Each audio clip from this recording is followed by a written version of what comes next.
This is the Environmental Awareness Show. I'm Dean Val here with Dean Kevin and soon to be Dean Jeremy. And we're going to cover some environmental news today. I'm going to start with playing a short video on the fires that are going around all over the world, reported by Dane Wigington of Geoengineering.watch, geoengineeringwatch.org.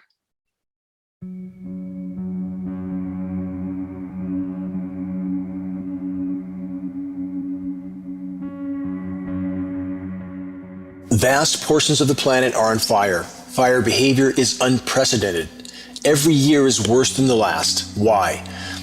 All official sources refuse to or are unable to offer any valid explanation for the increasingly catastrophic fires and fire behavior. Why not? This is 2018, by the way.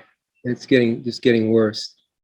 Every single person that I've talked to so far has made the mention that I don't know why it's doing what it's doing. It's burning differently. It's burning more aggressive than it has in years past. And I know we say that every year, but it's unprecedented. It's burning in every direction all at the same time. What is actually the core causal factor that is fueling the unprecedented wildfires and fire behavior? Are global climate engineering operations part of this equation? Has the horizon we collectively face become so unimaginably dire and the powers who manipulate it so insane that the answers to some questions are far too horrific to face for the vast majority, including nearly the whole of the science community? The short answer is yes. We are now in completely uncharted territory, all of us. Eric, one of our associates, and I went up to Paradise, California, which is considered the worst fire in California ever. That was November 18th, 2018. I believe it was 18th of November, but it was November of 2018. It destroyed the whole town of 40,000 people. We went up there to interview some of the locals who are rebuilding the town. And we found one person that we interviewed that was actually aware of what was really going on. The other people, well, they basically went with the media and what the media told them, how the fire was created and how it moved through the town. And I was just watching a documentary on that put out by a major news agency. And they described the story very nicely, if you're to believe that. Where PG&E, one of their old power poles, ignited the fire east of the town. And then this was early in the morning, 6 or 7 a.m. Then high winds came up 40 miles an hour. And then later they became 100 miles an hour wind. And they moved west and they engulfed, in 2 hours, they engulfed the whole town of Paradise. And people's lives were lost. And houses, the whole town basically burned down. So they made a nice little story about how this happened, PG&E's fault, high winds, climate change, dry conditions, the drought. Nothing said about climate engineering, chemtrails, aluminum, particulates on the ground, in the soil, igniting the fire. No mention of how these winds just suddenly appear and then suddenly stop. Hours later they just stop. So all this just seems very suspicious. So that's why we're here, to give another viewpoint. Abrupt climate collapse is not just coming, it's here now and will accelerate rapidly, with global climate engineering operations continuing to make it exponentially worse, not better. All life is now in the balance. Those who wield global power have long since known such a dark hour would come. They have long since known that militarized, industrialized society and the damage it inflicts on the environment and climate would eventually kill us all if allowed to continue.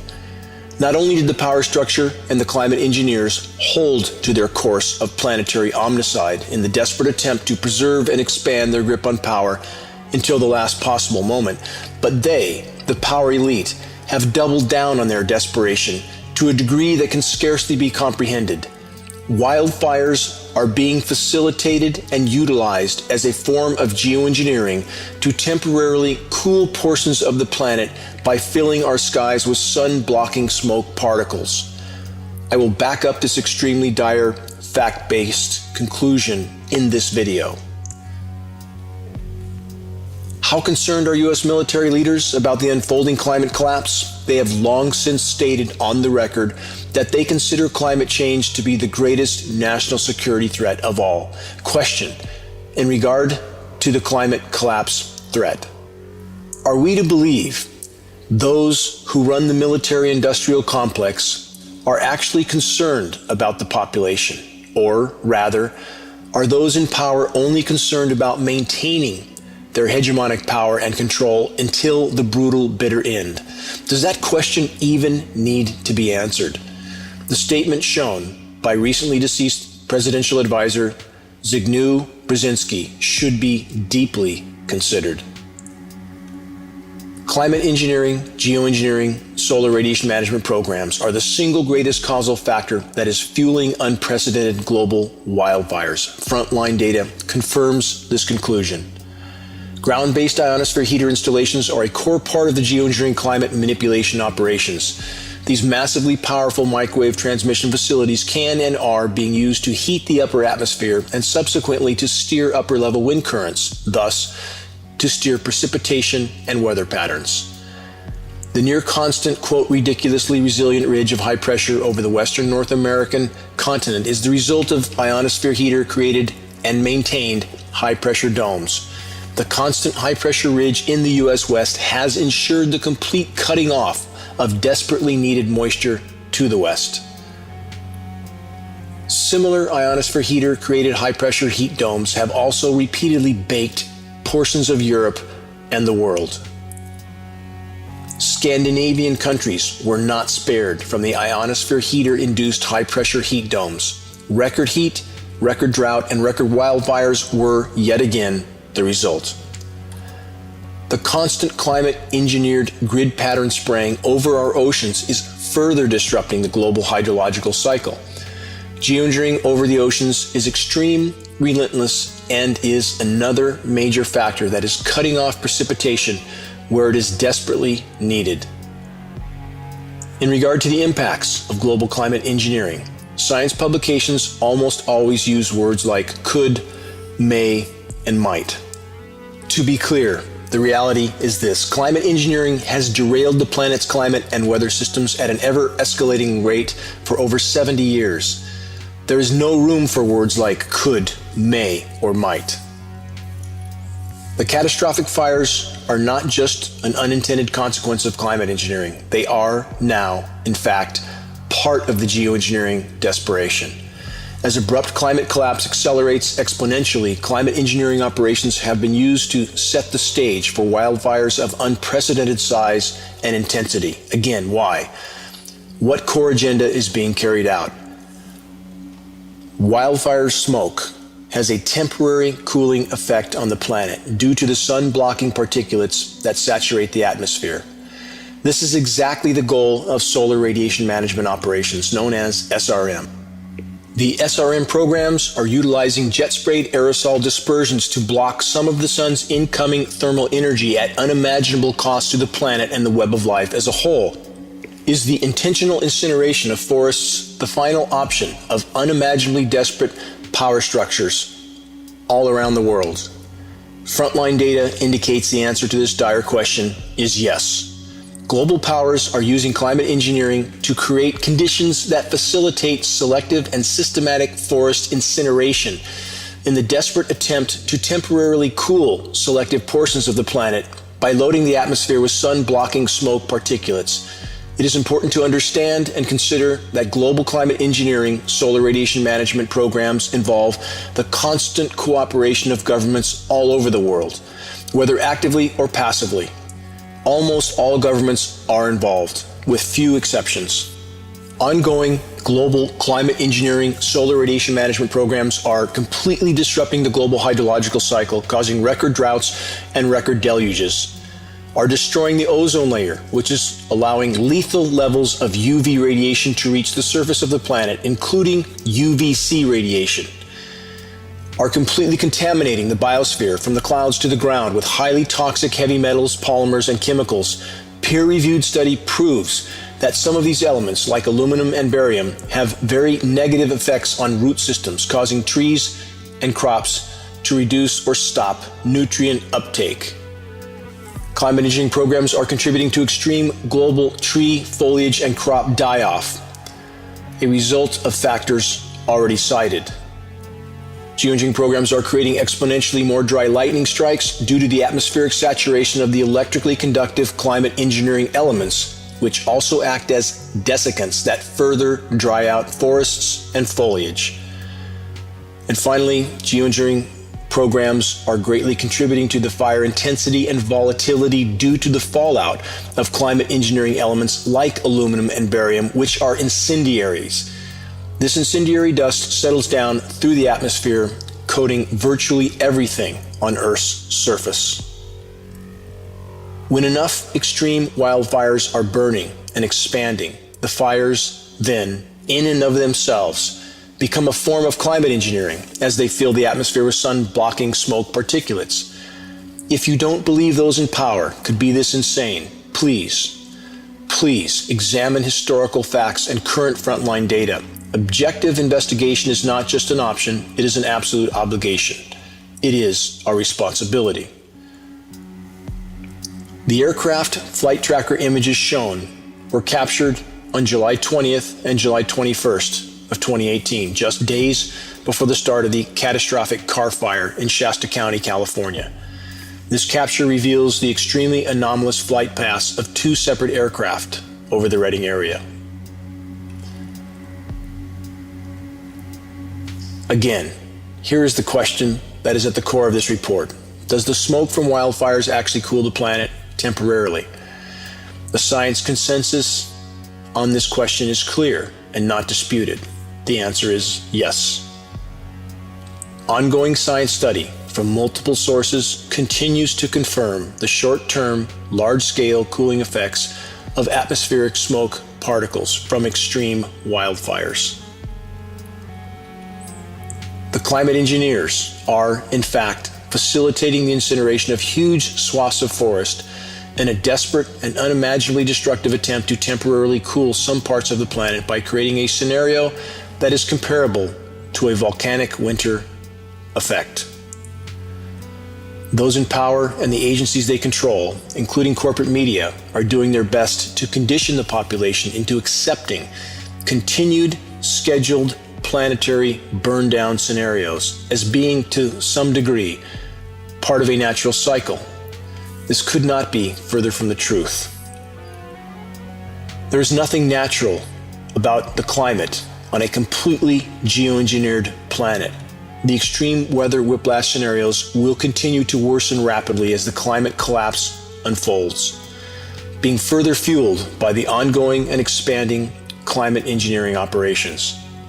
This most recent National Oceanic and Atmospheric Administration departure from normal high temperature map shown is shocking and revealing.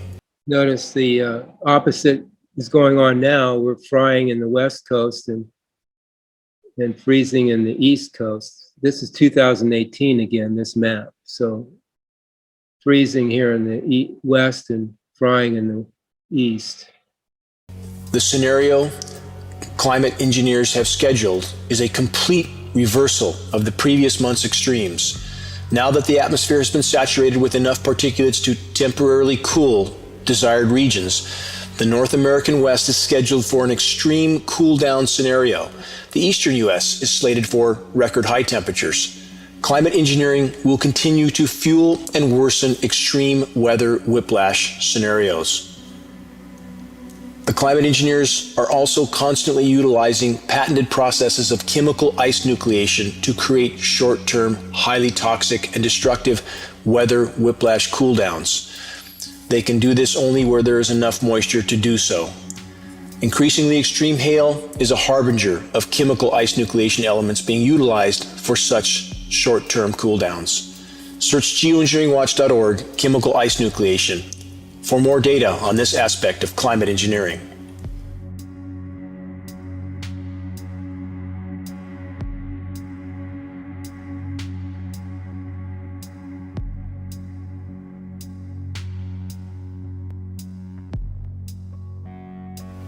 Weather forecasting scripts designed to prepare the public for the coming scheduled weather changes are already being disseminated. It is important to remember that all weather modeling for the National Weather Service and the National Oceanic and Atmospheric Administration is done by private defense contractor and geoengineering patent holder, Raytheon.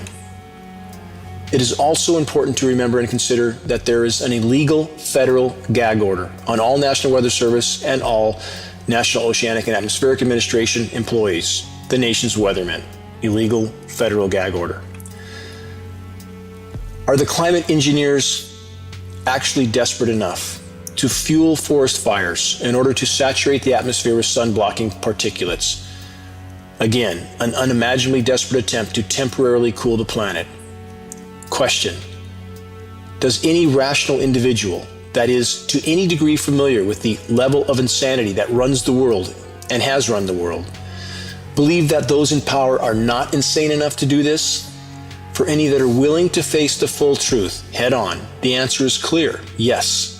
Yes, those in power would absolutely incinerate and destroy huge parts of the world in order to mask the full degree of unfolding biosphere collapse and thus to maintain their power till the last possible moment.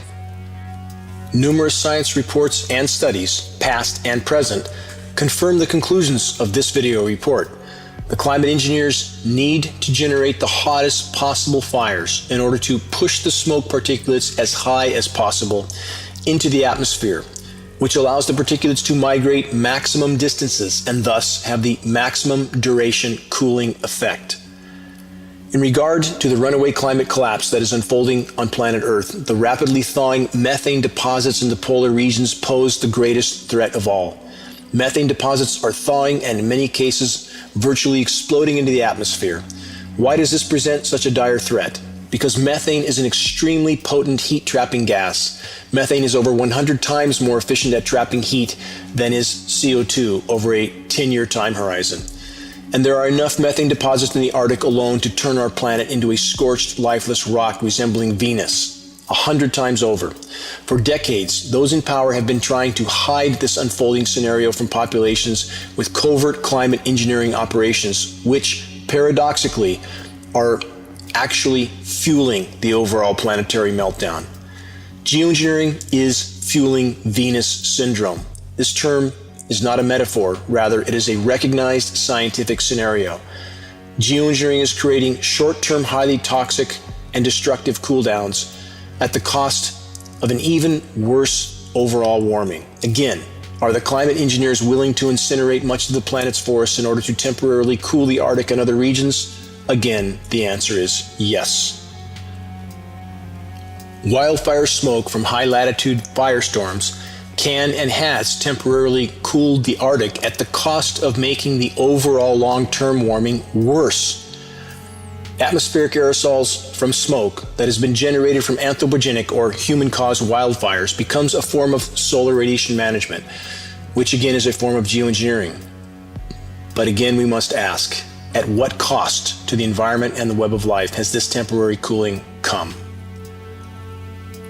Smoke from extreme fires in Siberia had already begun covering the Arctic skies in the summer of 2018, even before the latest round of Western North American wildfires had exploded.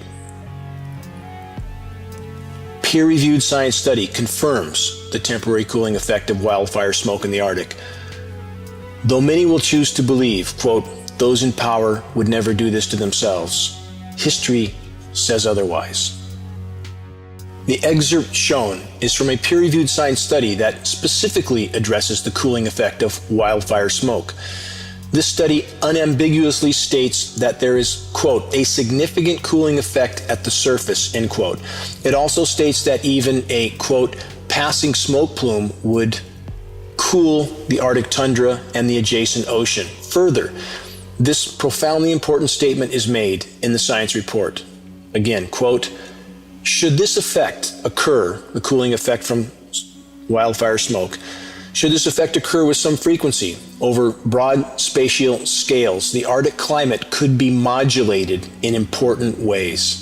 How revealing is that statement? Question: is it just a coincidence that the science study cited a moment ago was published a month after the 2008 California firestorms, which immediately followed an extreme level of jet aircraft atmospheric aerosol spraying operations throughout the state of California? The heavily aerosolized skies, which are far more electrically conductive, facilitated some 8,000 dry lightning strikes, which started over 800 wildfires. For the record, the unprecedented firestorms of 2008 followed record-shattering low levels of Arctic ice in 2007. Was the California firestorm experiment nothing less than geoengineering solar radiation management desperation? An experiment to temporarily slow the planetary meltdown at unimaginable cost to the planet as a whole? How much material can a single large wildfire expel and emit into the atmosphere? The excerpt shown from an example science study provides a stunning example. In the case of the fire studied, over 5 million metric tons of total pollutants were expelled into the atmosphere, 46,000 tons of which were particulates. How much landmass can and have the current wildfire smoke particulates actually covered? This atmospheric smoke aerosol map provides shocking input. This NASA satellite image clearly reveals immense wildfire smoke plumes covering much of the North American continent. Global geoengineering operations are creating conditions that allow the weather makers to utilize the incineration of forests in order to load the atmosphere with sun-blocking particulates. The price the planet has and is paying for this unimaginably destructive form of climate mitigation cannot be quantified and is not reversible in any time frame that matters. We will never again know the once thriving planet we had. Frontline data on the true degree of polar ice disintegration is being systematically hidden and manipulated. As I have covered in this report, unimaginably insane and omnicidal climate engineering operations are also being used to mask the polar disintegration from public view for as long as possible. But satellite images still tell a very clear story. Such images prove that most of the Arctic, quote, ice pack, looks like the broken ice and slush we see in this NASA satellite image recently taken. We are perilously close to an ice-free Arctic. The ramifications from this are grave and many. It will happen. If not this year, 2019 will be a near certainty. As has already been stated, in the attempt to mask the climate disintegration from the public, the climate engineers have further fueled the overall meltdown and poisoned the entire planet in the process. Over 70 years ago, global powers committed us to a climate engineering experiment from which there is no return. Though every form of anthropogenic activity that impacts the energy balance of the planet must be considered, the intentional climate intervention operations are the most destructive of all. Recent frontline reports from the Arctic paint a very clear picture. The poles are imploding. The incredibly short-sighted and destructive agendas of the climate engineers are directly connected to what is unfolding in the polar regions. Geoengineering is also the single greatest factor fueling the catastrophic wildfires. When we lose the Arctic ice, biosphere collapse will go exponential. This world fire map shows shocking clusters of fires burning all over the globe. The gravity and immediacy of what is unfolding on our planet at this moment in time cannot be overstated. The threats we collectively face are existential. Again, though there are countless forms of anthropogenic damage to the planet and biosphere, climate engineering operations are the greatest and most immediate threat we collectively face, short of nuclear cataclysm. This is a mathematical fact. The ongoing global firestorms, the conditions for which are a direct result of climate engineering operations, are a case in point. If we are to have any hope of exposing and halting the ongoing climate engineering insanity, the effort will take all of us. Time is not on our side. How can each of us help in this most critical battle? Activist instructions links can be found on the homepage of geoengineeringwatch.org. Share credible data from a credible source. Make your voice heard while it can still make a difference. This is Dane Wigington with geoengineeringwatch.org.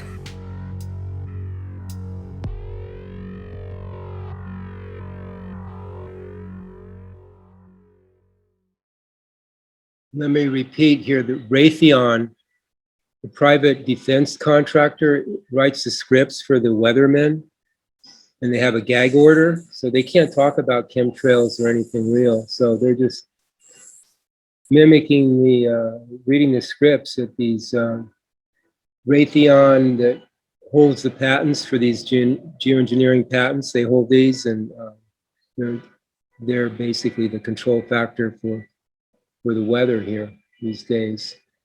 I thought it was interesting also the in the video, those guys with the in the ice and covering the ice with the bar and then lighting the flame, and all the methane lit up. I think it was methane, so this is like an example how methane can heat up or hold heat more than the CO2. But that's maybe why there's so many fires in this Siberia now. This is all ice. How can a fire start in an ice field? So the methane possibly is the reason for that. Yeah, that's all I had here. So if you guys have comments from this video or anything related to this, go ahead. Yeah, we have a similar thing in the UK where they ban certain news items from being allowed to be on the news. I think they call it a D notice over here in the UK. So I just wanted to say I saw an interesting bit of information about white distilled vinegar, or distilled white vinegar, and that it actually helps break up the chemtrails in the sky. I watched numerous videos on it. People just leave these containers of white vinegar in a jar, or they get the gallon jug, leave the cap off in a sunny spot, and when it evaporates, it releases negative ions, or because it's acetic acid, so when it evaporates, it releases that into the atmosphere. It helps dissolve the heavy metals and it clears the stuff away. So just an interesting piece of information I wanted to share. Okay, tell us how that goes if you decide to experiment with that. Okay, Kevin, all yours.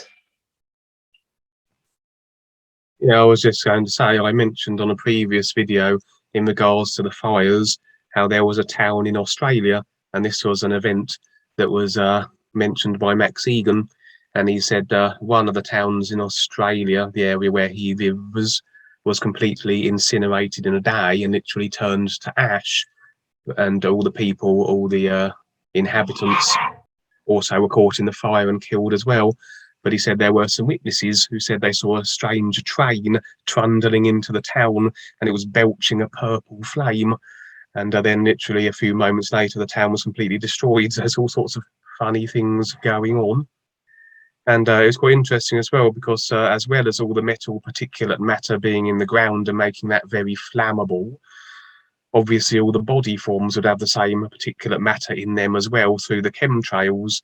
And a lot of people have suggested it's very likely that when they start manipulating the temperature, and well, they are already, but doing it even more so, and particularly with the 5G, it's very likely you're going to get a lot of cases of what was used to be called spontaneous human combustion. And I think there are a lot of cases that already have been cited in some of these 5G Wi-Fi cities where people have literally been bursting into flame in the streets. But obviously this has been kept quiet and hasn't been reported on any mainstream news outlets. But so that could be another thing that will take place. Yeah, when I went to Paradise with Eric, we saw certain structures that were still standing. I mean, you saw pictures of this fire. It's just, the plumes were like just, miles in the air, in the sky. and there's trees still left. There's like the Masonic temple in town. It was not burned down, which is very strange. But again, it's kind of a strange, where car frames, aluminum, metal frames are melted, and then other structures are left standing, trees are left standing. So very strange indeed. Yeah, and also when they do have a lot of these fires and a lot of people get relocated, what is very common also is that the vast majority of them don't go to where they were intended. They just vanish and disappear. And I believe that was the case in California with some of the fires, and Max Egan said the same thing in Australia, where a lot of people got moved from that country because of the fires and the situations there, and the vast majority just vanished without a trace. There was no paper trail of them or record of what became of them. And but of course, again, none of this was heard of in the mainstream, so most people will be unaware of it if they get their information from the mainstream news channels. And it's really only in the alternative platforms you're going to hear of these alternative stories and situations and events and the details of them, which aren't made public. And that's another factor as well. So they're not only destroying the countries with the fires, but they're then relocating a lot of the people, and then that's their opportunity to disappear them. And who knows where they're going, with 100% human farming planet as it is. Well, you can possibly imagine what comes of these individuals. It's the perfect opportunity for them to be grabbed. And the current countries on fire, I was just looking at a site during the video, apparently the current main countries on fire at the moment, practically the whole world is more or less ablaze, but they cited Greece, Italy, Lebanon and Turkey. And Greece has not long since been completely financially decimated, and so now they're just burning the country up, because I suppose they have no further use of it other than to do that. And it was very interesting as well when the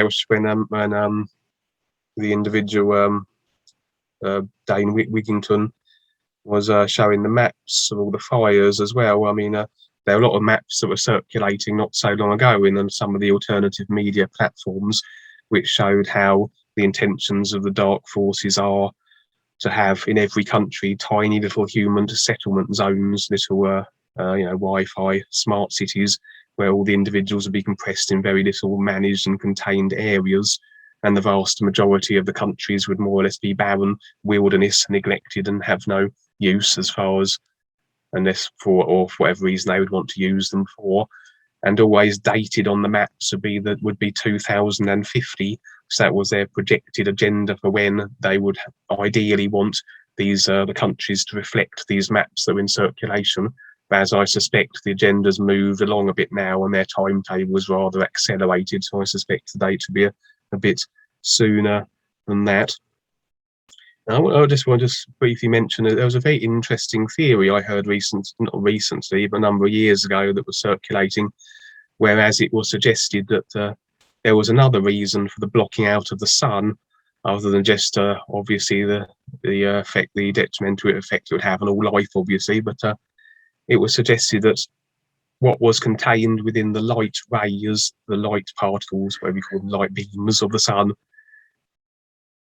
a theory was it contained the entire template of every species in this creational simulator. And almost it was suggesting that although the consciousness basically generates the body forms based on its construction, it was as though the sun and all the suns in the creational simulator were part of that body form managing, maintaining and creating template, almost like some sort of relationship between the consciousness of the suns in the solar system and the consciousnesses of the individuals that sun generated the heat and provided the light for, and almost a symbiotic relationship created that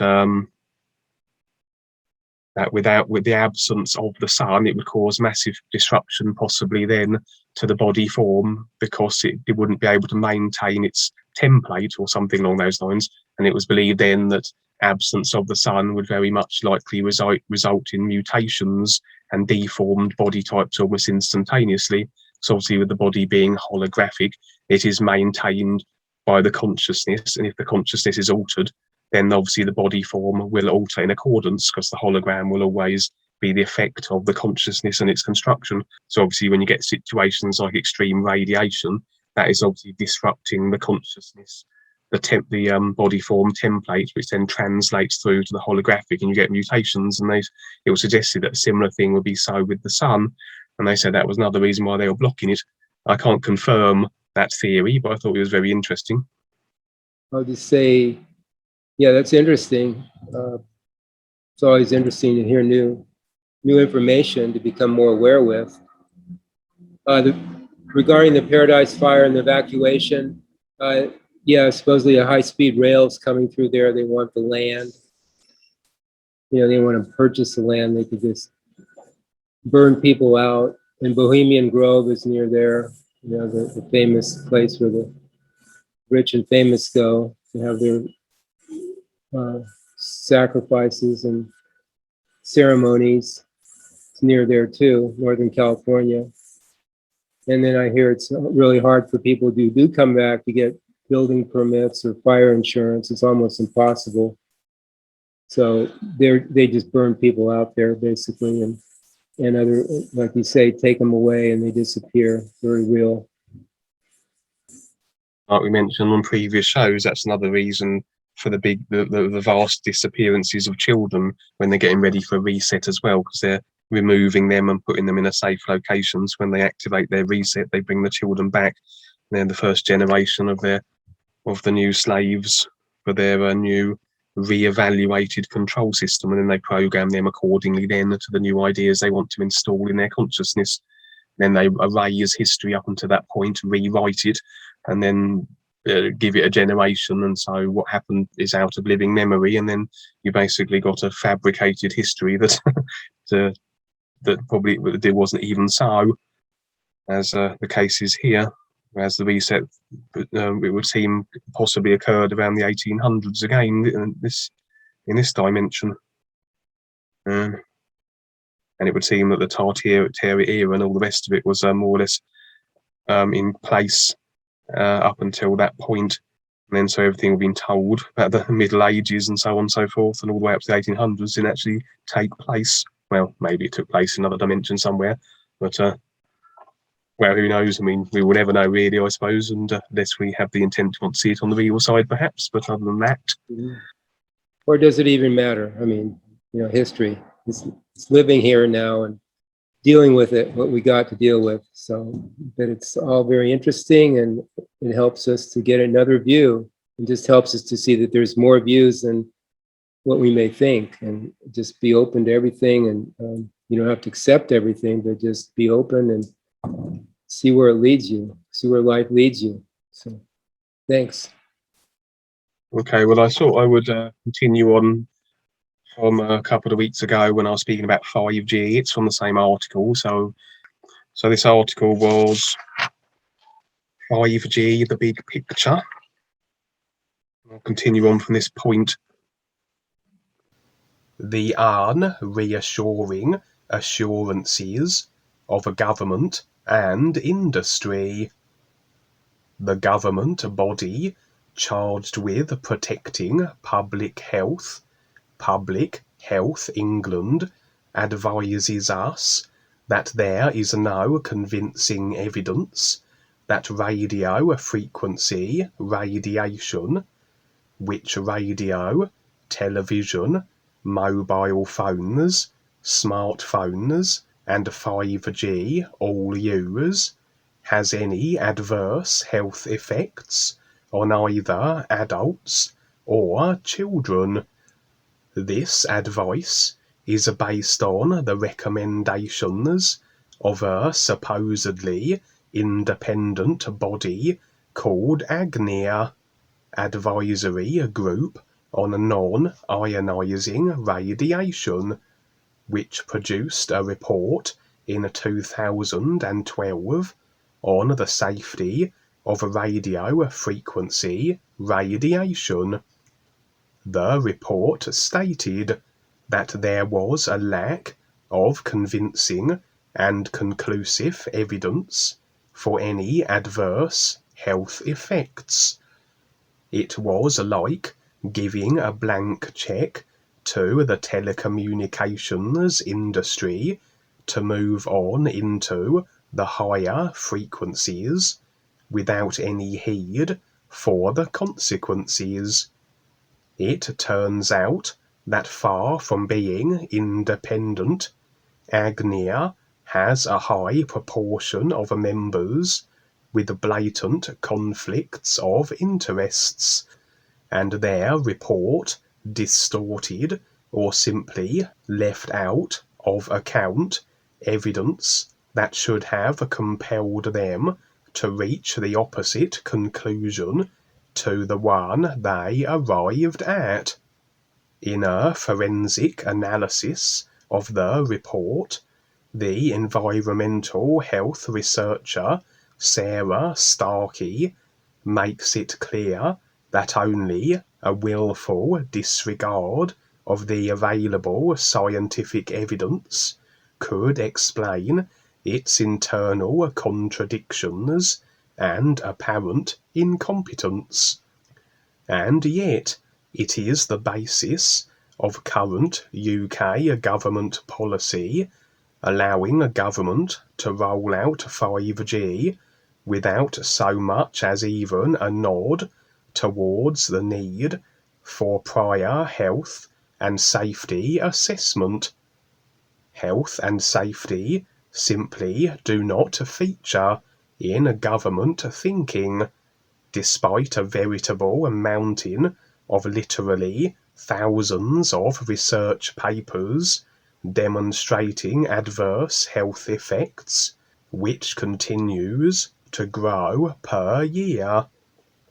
One of the reasons for ignoring this evidence in the hell for leather dash to create the 5G electronic ecosystem is the conviction in government circles that unless we introduce it immediately, we will be left behind, and our economic growth and competitiveness will be put at risk. There is simply no time to consider the possible health consequences.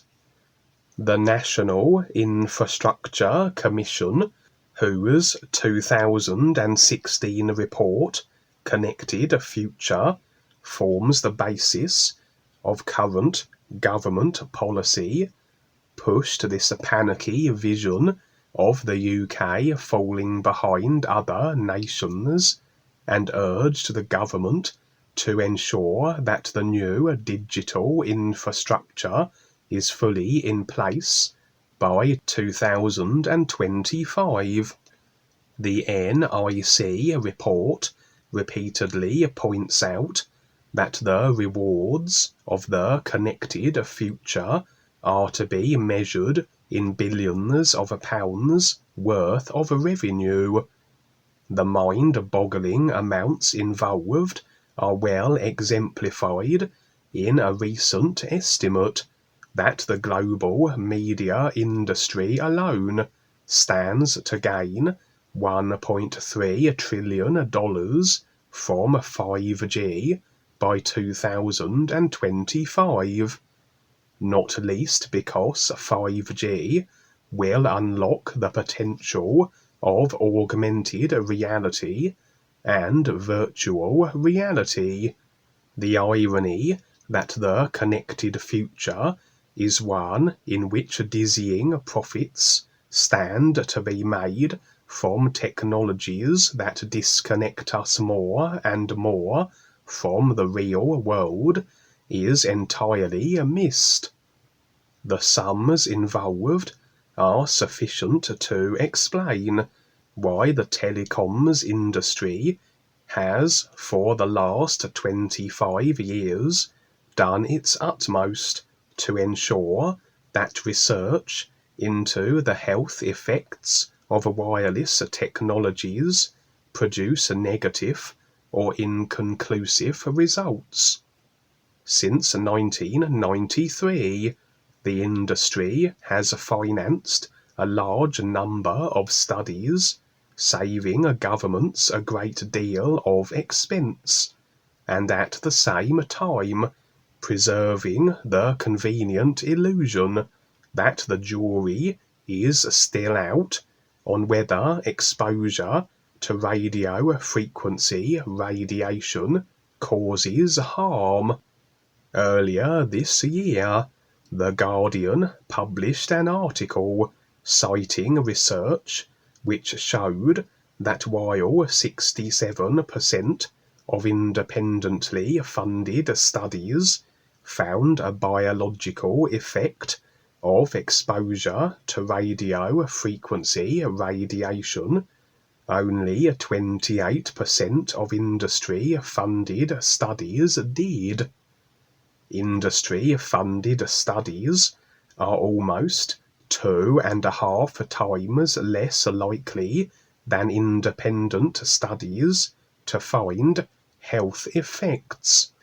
The authors of the Guardian article explain that the telecoms industry doesn't need to win the scientific argument about safety, but simply keep the argument running indefinitely by producing studies with results that fail to verify, or even better, contradict, the research that does find adverse health effects.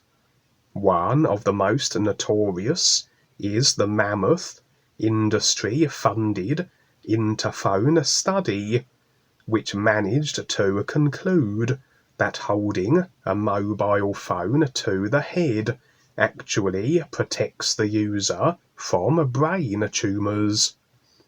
This study, which is full of contradictions and suffers from grievous design flaws, is often quoted as the most authoritative to date, while it has in fact been thoroughly discredited.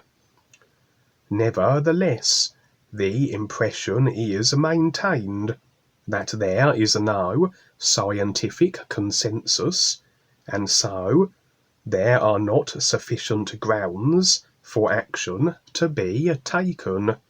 Needless to say, this suits government just as much as it suits industry. And I'll stop there, because after that it goes into stuff to do with virtual reality and other immersive technologies. So that's another article in and of itself. So That's pretty funny. Yeah, it prevents brain tumors. That's good. Yeah. All this scientific mumbo jumbo. I mean, you look at these papers that supposedly this research is based on. Can you really understand any of it if it's like, 50, 60 pages long, full of scientific terms? Same with legalese and all the legal law terminology. I mean, they do this on purpose just to confuse people, just so you can't really research, go back and look at the original paper and research it. It's too confusing for any layman, really. So you have to take their word for it. And they just obviously do this on purpose, but let's see how people are taken to this idea that's, well, science says this or that. But again, you only hear the certain science that the media wants you to hear, not the opposing view. So it's a really minefield for people to get through. You really have to do your own research here, figure it out yourself. Taking the word for somebody, agreeing to somebody, especially in the media these days, is very dangerous and could cost you dearly if you agree to this sort of thing, because it's not really meant for your benefit. Jeremy, do you have anything? Nothing. I just noticed that, especially nowadays, when you try to tell people about, I mean, I have discussions with my coworkers about, so-called conspiracies and whatever, this and that. And actually just shared the recent printout that Duane made, the PDF about civil rights and how you're not obligated to wear face masks. Or I won't get into that, but that some people, they don't want to hear it. It's like a cognitive dissonance. Like it's weird because when I try to tell certain people, certain individuals, I can almost see this wave come over them of like not even caring, not hearing what I'm saying. It's pretty interesting to see just an aspect of it, that there are some people who want to wake up and then there are those who don't. But it's kind of shocking when there are these, they say alternative media platforms, but it's more like independent researchers, you know. So it's very interesting to see all of this stuff come together. And confirmation bias, you know, you're just going to look at the research and information that goes along with your way of thinking. That's a term they use a lot. But yeah, this civil rights, these points that this lady brought up, that Duane posted, we're going to go over that on our new education show on Saturday. I'm going to go over a little bit of this because it's part of our education here to know how to handle and defend ourselves, so to speak, here. So that'll be part of the show Saturday. Right. And you know, speaking on the what you were saying, Val, about the legalese, you know, that these titles make people feel really comfortable. Well, a scientist said, you know, or whoever, official authority said this and that, so they deem them correct or somehow trustworthy. Very interesting. Yeah, they created it, this authoritarian kind of idea. It took them a while, generations, to create these experts and professionals. You know, did the Indians have these kind of, you know, people or positions? You know, people had their skill set, etc., but they were real with the environment. These things are kind of just made up. It's like, in a way, science is made up. It's like made up stuff, you know. I mean, it sounds really logical and rational, but it's made up. We can create anything here. Creation, we can create anything. So these controllers, these elites, create these positions, these authoritarian positions, just to control people. They really have no use. If they had use, then they would be a benefit to the environment. That's basic, just basic. Just let's survive here with a nice planet and not destroy it. Who are the destroyers? They're the scientists, the mad scientists, the government. They're the ones destroying the planet. So do they really know anything? You know? Thanks for being here for the Environmental Awareness Show. Hope you, and people listening learn a little bit. We end the show with a new UU, which try it before bedtime. See what happens. See what life shows you. New you. Kevin?